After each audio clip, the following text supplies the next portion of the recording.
today is still sort of rehashing. Oh, sorry, I should announce it's day 22. I got confused because I forgot to mark my paper the last two times I didn't mark off the little dots on my violin practice, 100 days of practice chart. So anyway, we are on day 22. And I'm just doing, I actually have already been practicing. I wanted to just practice without dealing with technical stuff and sort of being on display.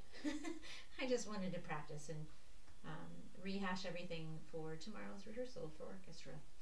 And then I remember, and I also had to email my section. I remembered, like, oh, I didn't email my section about the notes from the last rehearsal. For those of you who don't know, when you are principal of your section or concert master of the first and principal of the seconds, you communicate with your section. And one thing about the pandemic that shall not be named did, which I think is a good thing, is it kind of opened us up to more communication through email, because you know, when you're wearing your mask, it's hard to hear. And actually, I've always struggled with this. I have trouble communicating even without a mask, because my voice is not, it's higher and you can't hear it very well, and it's hard to, you know, talk back to your section during rehearsal. I've always felt awkward about that all my life. I just feel I don't want to interrupt the conductor, and I don't want to interrupt what's going on. So anyway, emailing is awesome. So I can just email everything that's going on in rehearsal. If I get to it this week, I didn't manage to till today. So anyway, it's a little orchestra shop talk. Now you know. So one of the things after I've been practicing a little bit, like I said, before I started recording.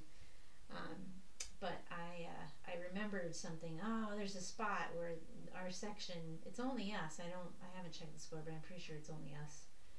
And we just have this random eighth note that never feels right, because it's like the conductor's going out of time. And he said something last week, and I'm still not really sure what he meant. That I think what he was saying is that there was a pickup in the woodwinds to our I even got my notifications on my computer.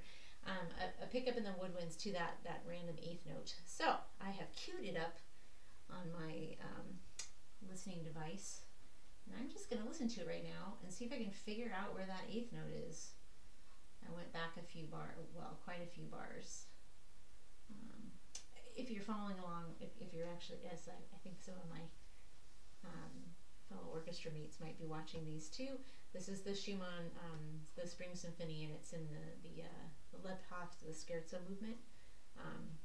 And that random eighth note is around 627, 628, 629. So for my students, I'm sorry, this is, again, orchestra shop talk today.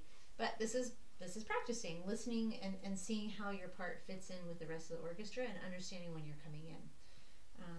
No matter what the tempo is, at least I know what to listen for what I need to listen.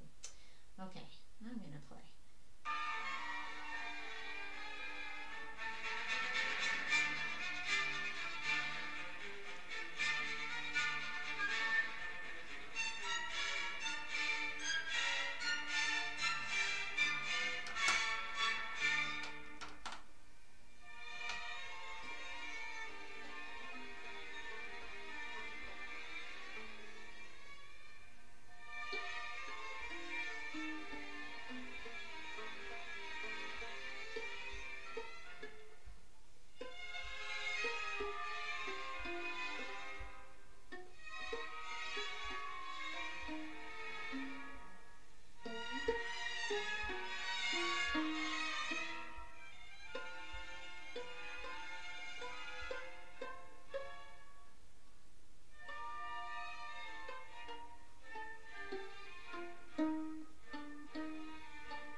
A woodwind pickup. So all we need to listen for is that. So, ooh, this recording. Who is this? Who's playing this? Bamberger Symphony. Okay, well, it's someone I haven't really heard of. So their tempos are very different from what we're doing. We're taking this quite a bit slower. which is okay with Schumann. There's lots of interpretation to be had with Schumann, so that's great. I have no problems with the tempo being different from this particular recording. But now I know from my listening, mental listening practice that I need to listen for the woodwind pickup. Ba-dum. Yeah. And I am actually curious, in the room that we practice with this orchestra right now, it is really difficult to hear. I can't hear the first violins, like barely. So they might be actually plucking on that one too. I don't think so, because I remember I remember looking over there and not seeing anything over from the first. So I should ask my viola friend to see what's happening. Yeah, it's very disorienting when you're in a room and the sound isn't balanced. It's weird. And then when we get into the hall, that's going to be different again. When we have our concert, we're playing in a church that this group, I've played in this church before, so I'm kind of aware of the sound there. But anyway, that should be an experience. I'm rambling because I'm again tired. We had a fun day today with the family, and it's late night. So the next thing I'm going to do is this video getting really long. It's okay if you don't watch the whole thing. I totally understand. I'm going to actually show you what I do when I get new music. So they sent us the new music, which we'll be rehearsing next Monday after this concert. We don't get a break. Kind of weird, right? No break. We just go straight in. That's okay. And I just want to show you, like, if I get new music, and this, I have not played. I think I've played some first violin on some of it, but the Holst, the planets, I stopped talking because I was thinking, oh, maybe I shouldn't open this just yet. Well, I'll do it. Now you can really see processing, because, like I said, I think I've played some of these on first violin, maybe some second violin, but I've never actually played the whole planets. And I haven't really listened to it. I kind of like listened to it a little bit briefly, and I just wasn't into it. I just never got into the planets. Maybe I will this concert. This will inspire me. But that's really good, because it means I'm not as familiar with it. So you'll see my process. So so when I get music, sorry, I'm thinking out loud. When I get new music, I just start to scan it a little bit and just find, like, immediately, like, yeah, that's going to be a hard spot. I should look at that. Usually, like, the speedy parts, right? And things that look like they need fingerings, where it's like chromatic, there's, different accidentals, things like that. So for those of you listening at home, again, I've never played this before. And this is my process. This is like something like if I, it never existed and it just came at me. This is kind of what I look at. So I look at the beginning. I'm not going to practice the beginning right now because it's just a bunch of rhythm. Oh, it's Kalango. Cool. Da da da da da da da da. Aha! I have played this part before. Maybe not first. I think first violin, but. Anyway, so it's a bunch of rhythm stuff, so I'm not going to look at that, but that just gave me my tempo, because now I remember the beginning.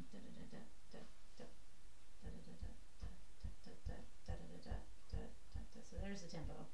And allegro, when something's allegro, that's around 120. Right? That's how you get your 120. So let me just try these dog chords. These aren't too bad, but I guarantee I'm going to play them badly, because I'm going to figure out some fingerings. Is it forte? Well, it did a diminuendo. We'll find out when we get there. I do remember this too, but I haven't played it, but I recognize it.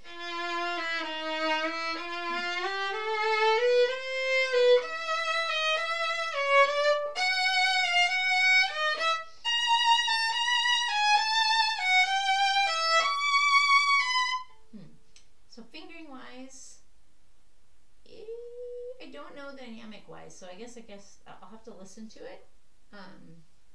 If it's really loud here, I probably don't want to play it on my D string, because a nice darker tone, it's always nice to play stuff that's on the D string on the G if you're looking for that louder, meatier sound, right?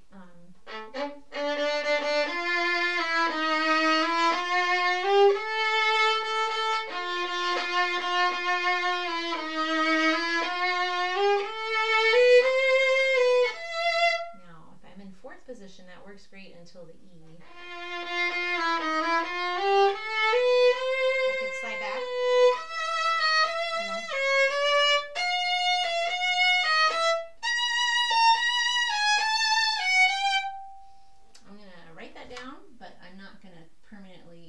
accept it until I kind of listen to a recording, which would be the next thing I would do. If I wasn't recording myself, I don't want to waste your time with that. I'm going to write this in 4th position for now. So I will play it on the G until I listen to it and discover if it's not supposed to be that deep, dark, muscly sound, then I'll do it on the D string. For now it works. So 3, 2, 1, 2, 3, 4, 1, 2, 3. And then I shift it back a half step on the B so that that E isn't there's not a weird like 5th thing happening.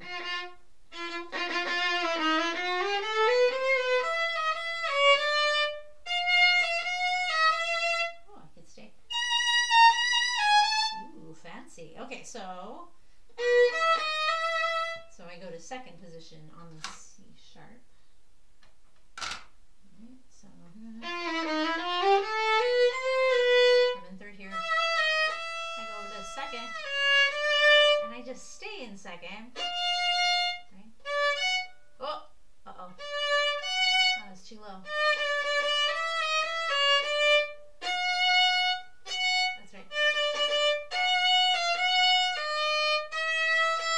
That might not work. I thought I was fancy, but now I realize I was flat.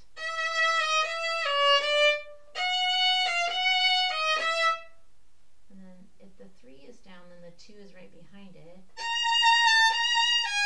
I might do that. So I'm kind of like sneaking in a finger underneath, and then it pops me into 1st position. Okay, so as long as I play the F sharp right. Do mi. Yeah.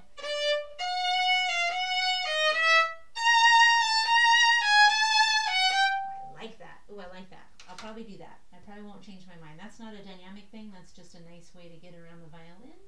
Make some clean shifts.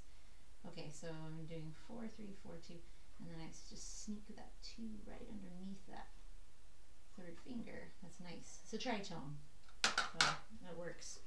Okay, so we're here, and then I'm in 2nd again on the G sharp, so I don't have a string crossing. Except I'm going to have an open E, but there are worse things.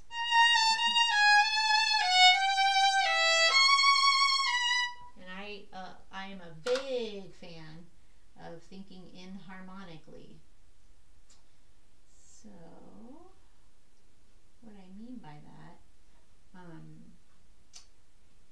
it goes, so I'm in 1st position, I'm playing a G, E, and then it has a D flat, way high, right? 2 ledger lines, D flat, right? So I've got G, and then it's a D flat. So if you're just starting out on the violin, you've learned 3rd position, you go, oh, okay, D flat, that's low 4 in 3rd position. But heck it, I don't want to have to do a low 4. It's just kind of a little uncomfortable. I'd rather do a 3 because then I can vibrate more comfortably, right? I just don't like 4s. So I think of, instead of a D flat, I just think of it as a C sharp. Boom, high 3, easy peasy, right? And it just lays well on the hand. For this low 4 business, I mean, it works, but like high 3. So when I see that D flat, I think C sharp. Also, the C sharp, like, it feels like it's stretching up. Whereas when I see a D flat mentally, that just feels like you're, you know, it just feels like it should be, like, sat upon. It's a mental thing. They're the same note. D flat, C sharp, same note. Okay. So think inharmonically. That's my teach for the day. Find some inharmonics to make it easier on your brain to play and to think of. Okay, I'll go a little further. I know this video is getting longer than I assumed it would be.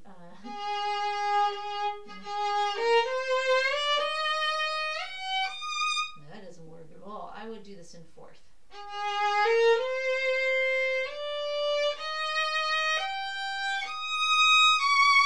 Maybe, because I didn't like the string crossing. Oh, that works. So you do 1st, 3rd, 4th. Another inharmonic here. If I play it as a D sharp. Ah, okay. So if I do 3rd.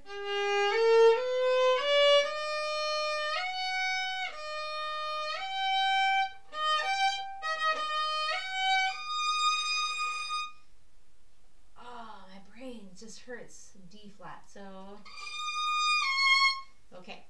This is a lot of enharmonics today. Let me just write it down. So 4, 2. So, yeah, I'm going to just play it in, whoa, my stand shrank. I'm going to play that in 4th. Less shifting probably is a better idea. But again, there's an enharmonic thing happening here. So I've got A flat, we're in 4th position. C, D, E, G, half step right next door. And then I have a C sharp, which is like, kind of like, well, that's a 2nd finger, but it's like a high 2. And so I'm just going to play it as a 3 because a C sharp is also a D flat. And I'm coming from E flat, so E flat, D flat, it's a whole step. It's easier as a 3rd finger. I know this is really complicated. It'd probably be easier if you could see the score, but I, again, am not super technical. And if I were super cool at this, I would show you the score below as I'm teaching or telling you about it. But anyway, enharmonic to the rescue again. So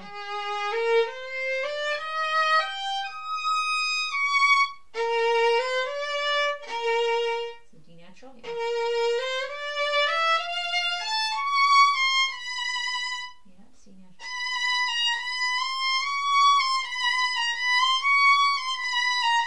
Now I'm going to have to shift. So I can stay all there until this last statement of it is going to go up higher.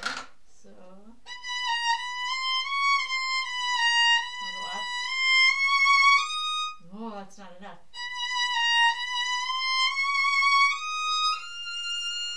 I'm running out of fingers. What should I do? Well, I have to be in 3rd because of the A sharp.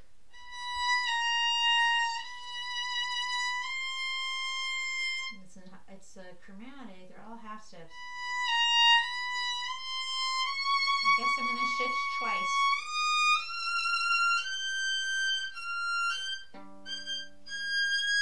Oh, I'm so flat. Well, let's write the fingering in so I don't forget it. So we're going to go to 5th and then 7th. It's E flat, F, G, E natural.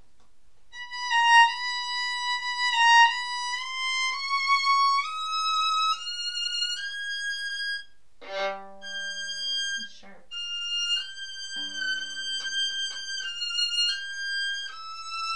Just have to remember that the 1 has to come up because it's moving up to an E natural. So I'm going to draw a nice little half step here between the F and the E natural. I always feel like I'm talking as if I'm Bob Ross when I talk about I'm going to draw a happy little natural sign here, a little happy tree.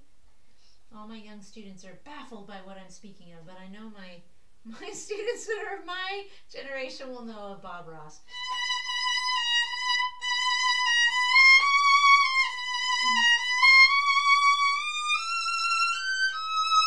And I'm going to check that. I'm going to go down an octave because I'm not sure if I play that in tune.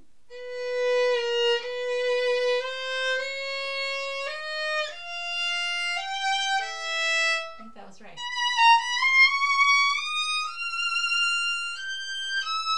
So it's E flat to F. Should just be a whole step.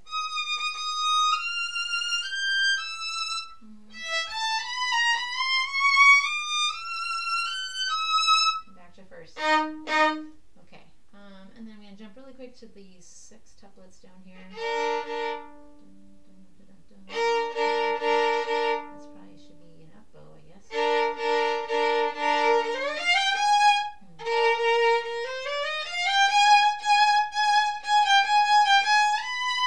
So we'll do lots of enharmonic thinkings on this. 1, 2, 3, 4, 1, 2, and then put a 3 next door. I'm going to treat that as an A flat, not a G sharp. Same note, but fingering wise, it's going to feel like an A flat.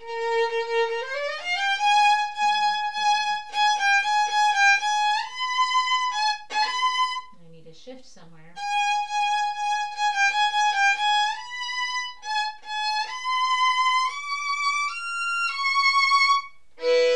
Okay, so what did I just do? 4, 2, 2, and then 1.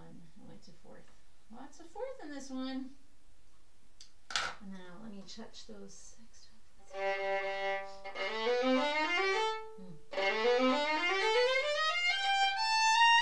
Nope.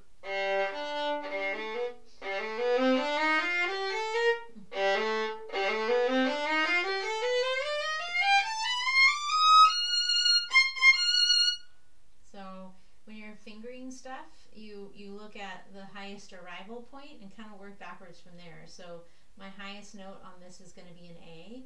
So more than likely, I'll probably end on a fourth finger, right? So then I think back from there, A, G, F, E, that's going to be my first finger. So it kind of gets me like, okay, where do I need to leapfrog to get up to that high A?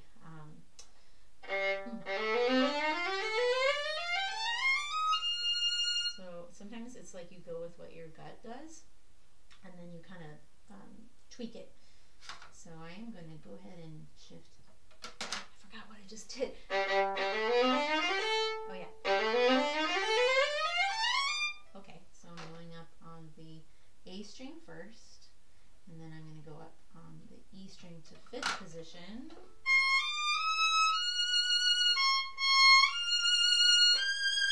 Can't go up soon because I'm still having to hit that C.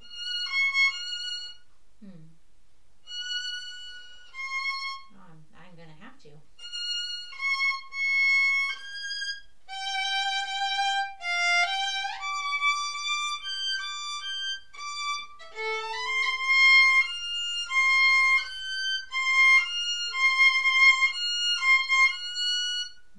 I'm going to have to.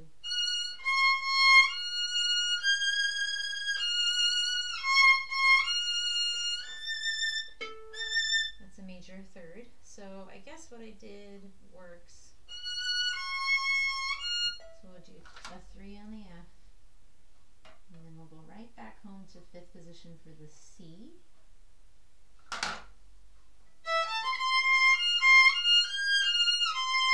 then a 2. Yep. Alright.